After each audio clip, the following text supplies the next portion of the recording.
सध्या तरी तुमचा विजय दिसतो?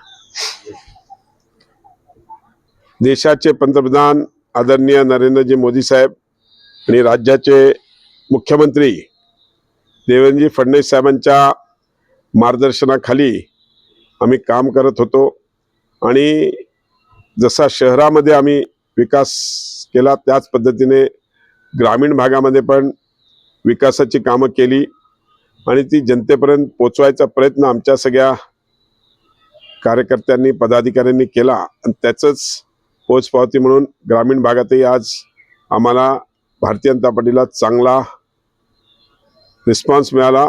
लोकांनी विश्वास ठेवून आम्हाला मतदान केलेलं आहे आणि मला नक्कीच खात्री आहे की पुढच्या काळामध्ये आम्ही छत्रपती संभाजीनगरच्या ग्रामीण भागामध्ये पण विकासाची कामं करू शकू।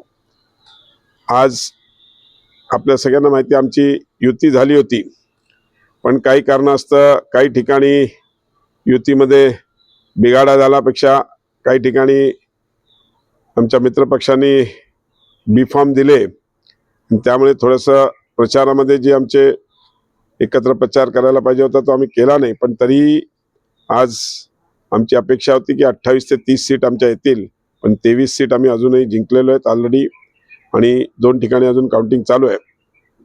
नक्कीच 25चा आकडा आम्ही टच करायचा पूर्णपणे प्रयत्न करू।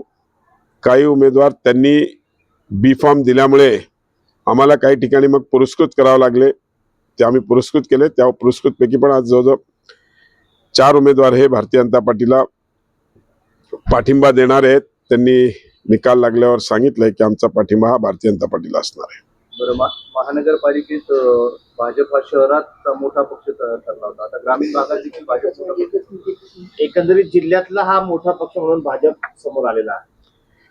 मी सांगितलं ना, आज 2014 पासून माननीय देवेंद्रजींच्या नेतृत्वात आणि माननीय मोदींजीच्या नेतृत्वात आम्ही या महाराष्ट्रामध्ये विकासाची कामं केलेली आहेत।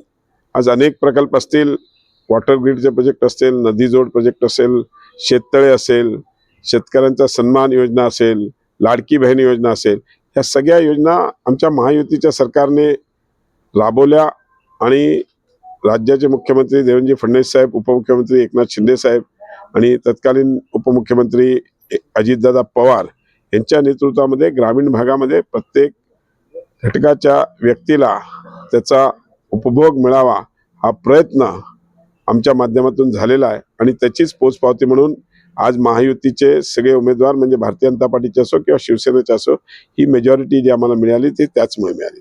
तुम्हाला आता सत्ता स्थापन करणार, दोन्ही महायुती म्हणून दोन्ही सोबत सत्ता स्थापन करणार? 100% आम्ही महायुतीमध्ये, आम्ही शहरात जरी वेगळं लढलो असलो तरी आम्ही महायुतीचेच। आज आमचा महापौर उपमहापौर महायुतीचाच होतो, त्याच पद्धतीमध्ये ग्रामीण भागात पण आम्ही जिल्हा परिषदमध्ये महायुतीचाच आमचा अध्यक्ष होईल।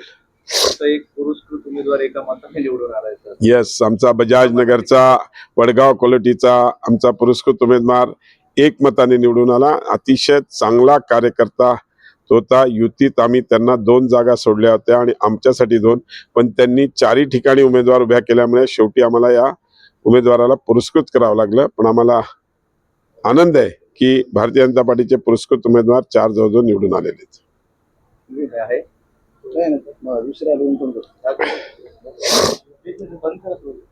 सर, जे 7 उमेदवार निवडून आलेले आहेत अपक्ष, त्यातले सचिन गरड, भाऊसाहेब पाळे, संजय निकम, ज्योती शिंदे, पार्वतीबाई जाधव, प्रीती इंगळे, दीपा मुंदडा, यातले किती आपल्या बाजूने?